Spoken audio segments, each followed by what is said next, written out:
Ça va bien. Sant Yàlla.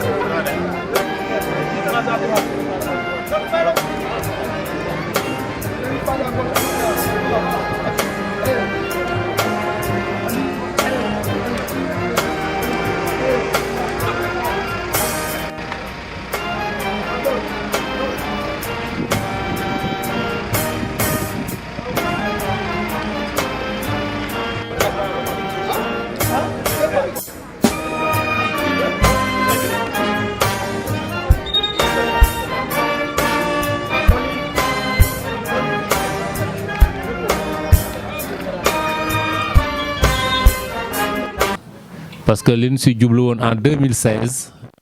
amuñu woon police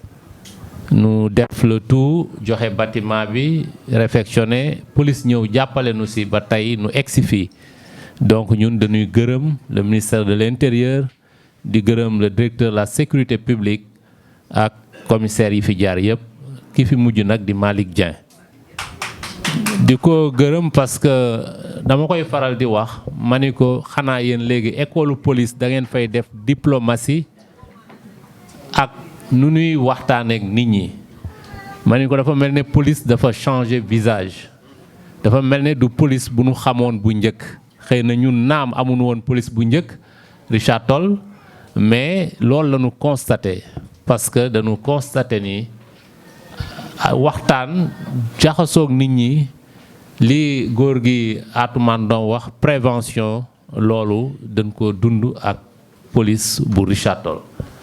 donc loolu nag lu am solo la parce que ñun mën nañu ni tey sécurité bi yokku na même boo gisee nu am njaboot mu def nu ko dul noonu boo ko jubloo wax ci moom dana la wax am nu mu la koy waxee ba nga xam ne yow it boo génnee daa xam ni kat nii rek la mën a demee te loolu aussi lu am solo la donc en tout cas ñoo ngi ñaanal bu baax fi nga jëm mission bi nga xam ni dénk nañ la ko sunu borom jàppale la ci ba nga am ci ndam au nom de l'État du Sénégal ñuy ñaan aussi ki nga xam ni moom nga indi moo fi ñëw tey nu affecté ka fii muy Tine commissaire Tine nu koy dalal ci jàmm population bi yëpp nag di la dalal ci jàmm ñuy ñaan nga mën fi def sa liggéey ni nga ko bëggee mu ànd ak réussite nuy gërëm bu baax le directeur de la sécurité di wax ni aussi Richard Toll di plaider la commune de Richard Toll monsieur le directeur c'est une commune dama koy faral di wax boo jógee Ndar ba Bakel c'est la deuxième ville à tout point de vue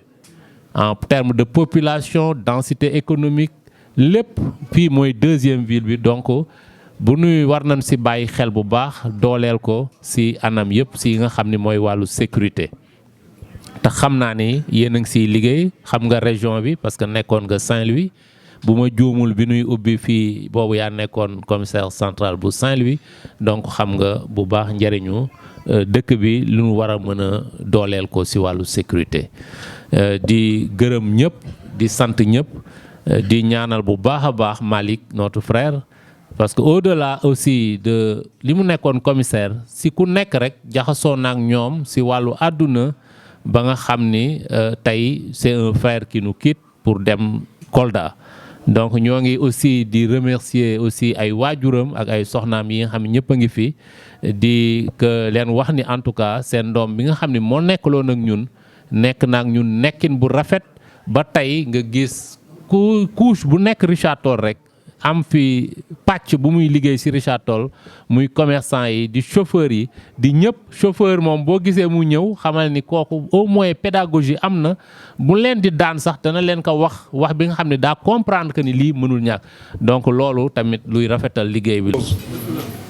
man commissaire d'abord au nom de tous les éléments qui sont là on a pu travailler pendant des années ñàkkul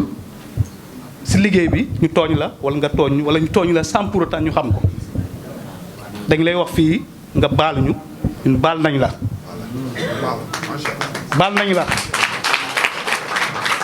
loo munta def su ñun si dans le cadre du travail mosoo ñu teg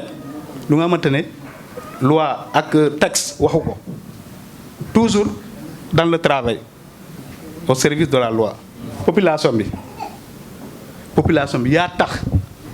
ñu gën ñu ñeme dañu doon éviter parce que su ma la waxee yaa ñu fekk fii effectivement yaa ñu fekk fii am na ñu fi jiitu woon mais population bi dañu doon réserver aussi beaucoup de choses mais bu nga ñëwee fii da nga gën a ubbeeku ñu gën ñu ñeme des fois dañu ne fii commissaire moom rek moo ñu déglu mais à la longue au fil du temps ils ont fini par comprendre le début adjudant Lo wax na ko léegi c'était difficile da nga ñëw taxaw fii buntu garage nga ne je ne veux plus voir de camion fii ba pont ba lii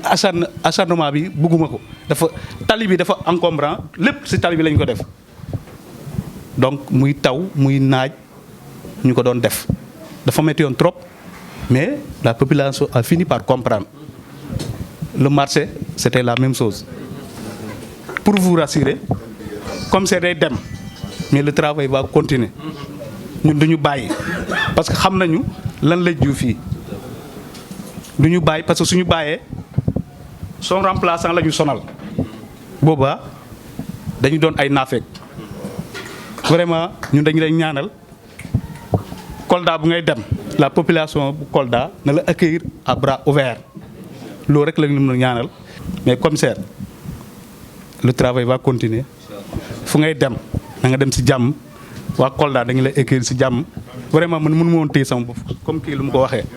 parce que je ne voulais pas parler parce que suñu kilifa yi suñu waxee presque termine merci beaucoup. di remercier aussi suñu collègue force de défense et de sécurité yi rawatina sapeur pompier yi nga xam ne mënuñu xëy suba ba ngoon jot te dajewuñ di remercier aussi naka noonu gendarmerie di remercier douane di remercier eaux et forêt képp ki nga xam ne daal yaa ngi sol tenue bi Richard Toll ñu ngi lay remercier te xam ne ñun ay frères lañ. te noonu lañ collaboration boobu lañ doon liggéey di remercier aussi suñu yeneen naataango yi nga xam ne police lañ nekk ci biir département bi muy waa DEPAF di waa OCRTIS ak commissaire central bu Saint-Louis bi nga xam ne moo fi jóge léegi ak commissaire Fall bi nga xam ne moom moo nekk GMI. monsieur le directeur di remercier nag particulièrement wax naa ko léegi fële ci commissariat bi sama personnel samay collaborateur muy ñi nga xam ne ñoom la ma yàlla booleloon ci commissariat bi muy policiers yi di ASP yi ñetti at mosuñoo onku mosuñoo yox-yoxi mosuñoo arrière heure bu ma leen munti woo balaa 5 minutes dinañ taxaw sama tànk ñii fii ci salle bi laay waxee amul benn Richard Toll waa boo xam ne woo nga ma 2 heures du matin 3 heures du matin 4 heures du matin 5 heures du matin ne ma sama koñ problème bi am na fa wala sama buntu kër gis naa fa lii wala lii jaar na fa te dans les 5 minutes autopolice taxawul sa kaw te loolu mënuma nekk fépp en même temps loolu ñoom ñoo ko liggéey kon vraiment adjudant Mbodj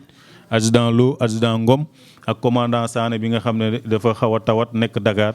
maa ngi jël sama cant ak ngërëm teg ko seen loxo ngeen tegal ma ko ci loxo agent yëpp ak ASP yi mention spéciale monsieur le coordonnateur Diallo yow yaay coordonnateur unité départementale ASP Richard département Dagana maa ngi lay seedeel ci kanamu directeur bii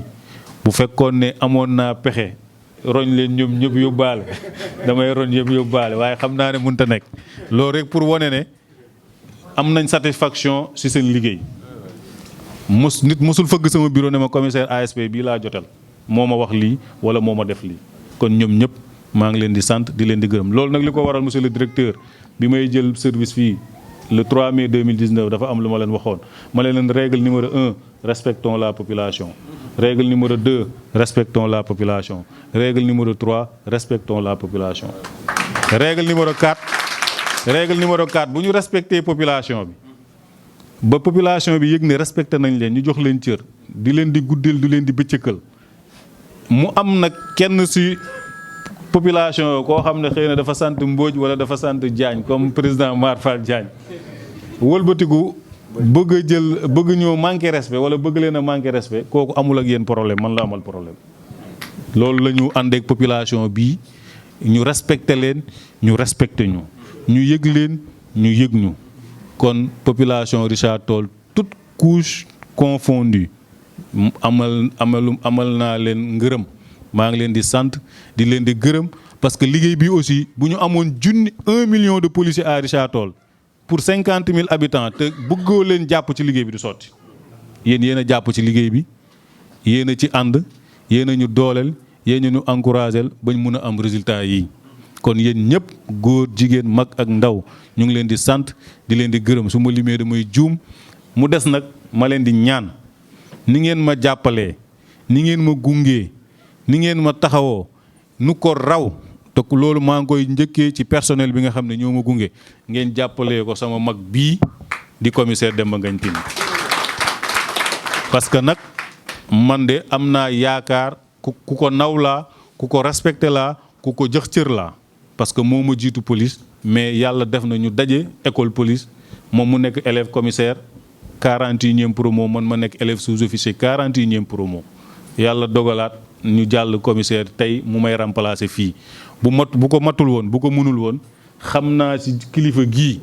mat goo xamante ne nii du ko bàyyi mu ñëw Richard Toll loolu man xam naa kon commissaire maa ngi lay dénk askanu Richard Toll yéen nit maa ngi leen di dénk commissaire Demba Ngagne bii ngeen jàppale ko ba résultat yi nga xam ne am nañ ko fii ñu bañ a arrière parce que bu ñu arrière bu ngeen ci jàppul ba mu arrière yéen a ciy njëkk a loru te ñun bëgguñu mukk ngeen loru kon maa ngi leen di ñaan ngeen gungeel ma ko jàppaleel ma ko di remercier aussi la presse nga xam ne tey yéenay tasaare liggéey bi ba buntu kër gu ne ñu mun faa dugg wax fa fi may jeexale nag monsieur le directeur ak sa autorisation mooy remercier les parents yi nga xam ne tey ku ne xam na ne caajaay sori na ñëw bi yombul góor gi tëj kër ga ànd ak sama yaay ànd ak ay xaritam ànd ak samay tante ànd ak samay jigéen ñëw loolu du lu yomb parce que bu ñëwul woon ni duma ko ci xarab mais bu bàyyee léppam ñëw kon maa ngi koy ñaanal yàlla yàggal taxawaayam te lii yëpp aussi dama koy wax tout le temps wax naa ko barki démb ci sargal bi bu ñuy naan commissaire Dieng lépp lu ma mën lépp lu ma am jëmm ji moo tax waaw kon ci kanamu mbooloo mi yëpp maa ngi leen di ñaan aussi ngeen ñaanalal ma ko yàlla yàggal ko fi wéeral cëram ci kanamu njaboot gi mu continuer ñoo uuf continuer ñoo tette parce que lépp lu nekk ci ñun ba fu ñu dem ñu mën faa nekk mën a jaxasoo ak nit ñi mun a bokk ak nit ñi añ mun a bokk ak nit ñi reer mun a bokk ak nit ñi dem football mun a bokk ak nit ñi dem tool te bu ñu wëlbatikoo mun a jàkkaarloo ak ñoom aussi ku ci nekkul ci yoon ñu la nekkoo ci yoon loolu moom moo ko def ci ñun kon papa ñu ngi lay jërëjëfal bu baax di la ñaanal yàlla di la ñaan yàlla mu bàyyi la ci kanam a kanam ci njaboot bi monsieur le directeur ñu ngi jéggaluwaat ñu bañ a guddal en tout cas suñu xol sedd na Richard Toll nag fii laa bokk commissaire bu ma fi nekkee bu ma fi nekkul fii laa bokk loolu ma ciy dalal seen xel fépp fu ñu munti nekk aussi jàpp leen ne ñun ay citoyen Richard Toll lañ am naa fi tout tànk am naa fi dëkkuwaay sama doom fii la juddoo bi mu juddoo fii laa ko déclaré ci mairie Richard Toll bi ne à Richard Toll comme man si Richard Toll la di leen wax ni kontaan naa seen jeetaay bi ngeen ñu def tey pour accueillir ma fii seen ville ci Richard Toll te liggéey bi nag continuité lay doon incha allah soobee yàlla donc c'est un acquis ci profité ci remercier le commissaire Malick Dieng qui a été nommé pour un autre poste pour une autre responsabilité au niveau de Kolda. Seen parents yi ñu ngi fi wax nañ ko peut-être liggéeyu ndey añu doom la loolu la ñuy wax wala fa Njaay di wax voilà Malick peut-être je vous remercie infiniment en me mettant en rapport avec la population de Richard Toll pour qu'on puisse ensemble continuer le travail parce que ce sera une continuité parce que s'il a réussi ça c'est en grande partie à cause de vous, mais aussi à cause de son personnel. Donc je vous félicite vous tous. de remercier vos parents qui sont ici présents. Parce que c'est un grand événement pour eux. Wax nañ ko légui peut-être mën nañ nek ay mbokk lañ. Je dirais ñun ay mbokk lañ parce que Ndiaganiao laa dëkk. Ndiaganiao laa dëkk à quelques kilomètres de Thiadiaye. Donc c'est pas le hasard. De la ñaanal nag fi nga jëm yàlla na la yàlla aar foofu aar sa njaboot nga réussir avec brio avec honneur. Donc c'est tout le mal que je te souhaite là-bas. Monsieur le directeur, comme vous devez peut-être vous libérer, je crois dañuy tonk ki cadeau yi rek di leen wax ni commissariat seen commissariat il faut vous le rapprochier. Il faut que vous vous l'appropriez. Il ne sera jamais, les portes ne vous seront jamais fermées. Les portes du commissariat, les portes de mon groupe vous sont ouvertes nuit et jour. Donc nous sommes là pour la sécurité des personnes et des biens dans toute l'étendue de compétences de la police de Richard Toll. Soyez-en rassurés, le travail sera dans la continuité. S'il plaît à Dieu. Tout à l'heure, à mes collaborateurs, parce que ce sont des collaborateurs. Je veux nommer le personnel qui a accompagné Malik Diouf, Malik Dien, jusque-là. Donc, sur ce point, n'ayez pas de doute que le travail va continuer, Inch'Allah, par la grâce de Dieu. Monsieur le préfet, c'est avec un réel plaisir que je reviens aujourd'hui à Richard Toll pour sacrifier une tradition d'installation du commissaire de police Demba Ngagne Tine, cérémonie également marquant le départ vers d'autres destinées du commissaire Dien. Je voudrais à cette occasion réitérer toutes mes félicitations et tous mes encouragements au commissaire Malick Dien, qui pendant 3 ans a effectué un travail colossal à la grande satisfaction des populations de Richard Toll, mais également à la satisfaction, conformément et à la satisfaction de toute la hiérarchie policière. Par ma voix, je voudrais lui transmettre les félicitations et les encouragements de Monsieur le ministre de l'Intérieur, de Monsieur le directeur général de la police nationale. Mais confondre également dans ces félicitations le personnel. Nous l'avons souligné tout à l'heure,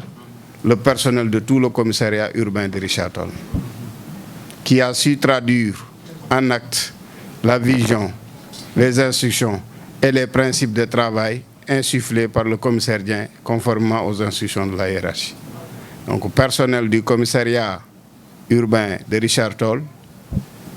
la hiérarchie vous témoigne toute sa satisfaction et vous exhorte à persévérer dans cette dynamique, seul gage d'excellence pour la police nationale. Je voudrais également remercier l'autorité administrative, en l'occurrence le préfet ici présent. Je voudrais le remercier très fortement au nom des autorités, mais également en mon nom propre, pour avoir accompagné, soutenu et appuyé la police nationale à Richard Toll, mais également le commissaire Dien dans ses missions. Monsieur le préfet, transmettez à toute la hiérarchie de l'administration territoriale notre reconnaissance, notamment à monsieur le gouverneur de la région de Saint-Louis, pour l'excellence des relations et pour l'appui constant que vous ne cessez d'appuyer, que vous ne cessez d'apporter à la police nationale. Merci beaucoup. Il me soit également permis de remercier les autorités, les collectivités territoriales, en l'occurrence monsieur le maire de la commune de Richard Toll. Monsieur le maire,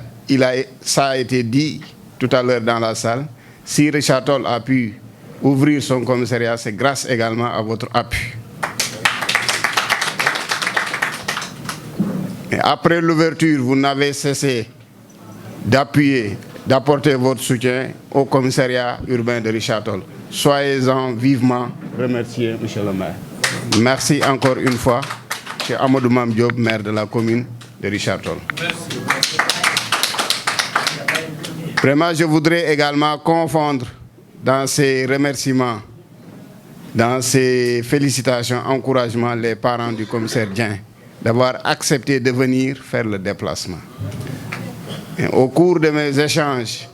avec le commissaire Dieng, il l'a souligné tout à l'heure, peut-être nous avons échangé pendant plus d'une année, mais j'ai retenu de lui un homme discipliné, très discipliné, un homme engagé, un homme professionnel, un homme qui fait preuve à toute épreuve de sérénité. Bref, j'ai retenu de lui que nit ku ñu yar la.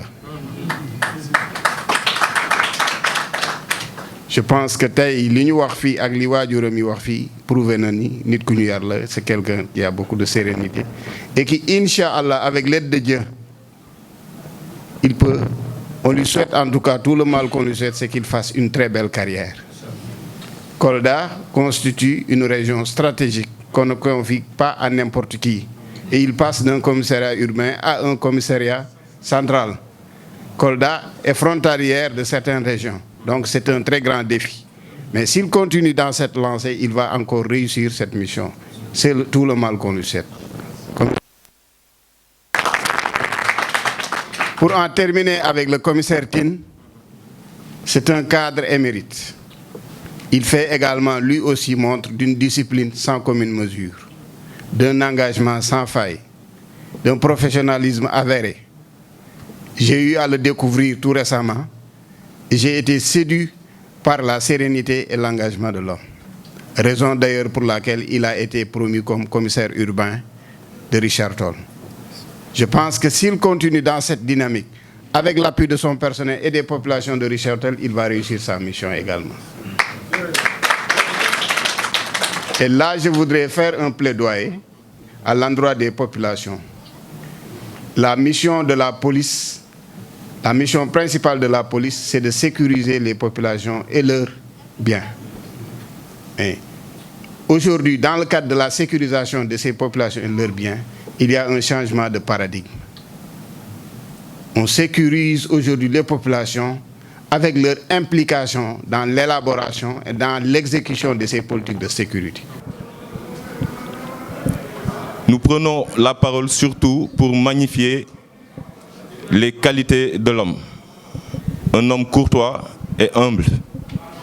Un homme à la fois proche et distant des populations, vu que la mission du service qui nous incombe nous le demande. C'est difficile pour nous d'adresser ces paroles. Au-delà de l'autorité administrative, moi, je l'ai dit tout à l'heure au DSP, c'est une journée qui revêt un caractère assez triste pour moi. Parce que non seulement je perds un collaborateur avec d'immenses qualités professionnelles, qui nous facilite aussi notre travail dans tous les jours, mais je perds aussi un ami qui est proche. J'espère que nous nous reverrons, vu que l'administration est ainsi rythmée d'affectation, de rencontres, de séparation. Toute séparation est forcément difficile, mais nous restons convaincus que, comme je vous l'ai dit le jour de votre affectation, nous sommes convaincus, que ce soit le préfet titulaire, que ce soit le gouverneur et toutes les autorités administratives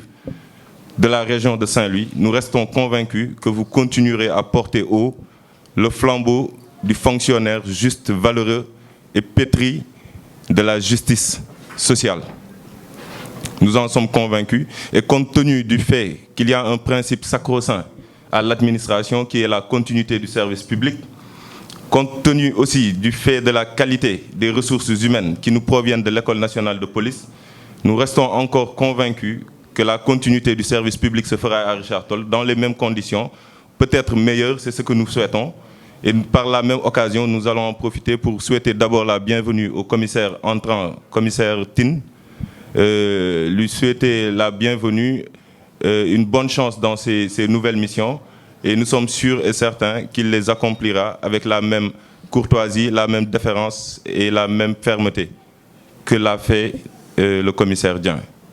Donc voilà, ce sont les mots que je voulais adresser aux commissaires entrants et aux commissaires sortants. Et dire encore aux populations de Richard Toll, di leen fàttali ni muy commissariat, muy gendarmerie, muy sapeur-pompier, muy préfecture, médecin-chef, ñëpp ñi nga xamante ne état moo leen fi indi seen liggéey bu njëkk mooy servir les populations. maanaam ci loolu la ñuy dox muy ci domaine sanitaire muy ci domaine sécuritaire ku ci nekk ci sa wàll. Servir population moo ñu fi indi dinañ fi ñëw dinañ liggéey dinañ am ay jafe-jafe waaye dama bëgg ngeen jàpp ne ku fi mënti ñëw balaa muy mën a def liggéeyam nu mu waree day fekk yéen ngeen mën ci jàpp seen loxo ni ngeen ko defee commissaire Dieng noonu ngeen ko war a defee commissaire Tine ak yeneen fonctionnaires yëpp yi nga xamante ne dinañ fi ñëw dinañ dem continuer seen liggéey feneen. Donc di rafetlu aussi jotaay bi je pense que lii yëpp témoigné na lu tax jarul woon ñuy wax ju bëri liñ fi wax yëpp ak liñ fi wane depuis sargal bi ak tey jii wane na liggéey bi fi sama doomu ndey def. wane na ko bu ko def loon nu mu waree du demee nii te gëw ma ne tey jii nii benn doomu Richard Toll et même au-delà de la commune de Richard Toll gëw ma ne kenn dina wax lu wareek luñ fi wax gëw ma ne am na ku ko mën a weddi. Donc di kontaan ci nuñ ko xamee ndax am na nit ñooy dajal ñoom dañ lay ce qu'on dit il te tire vers le haut maanaam ci waxtaan yi ngay am ak moom sax da ngay xam ne kii mooy koo xamante ne jar na fréquenter jar na àndal parce que qualité yi muy am yow aussi qualité yooyu ngay bëgg di am. sama waajur bu góor ñëw na fi ma ne ko foog ñu dem ci commissaire wala sama seex bi waaw dëgg la moom moo ma magee ñetti weer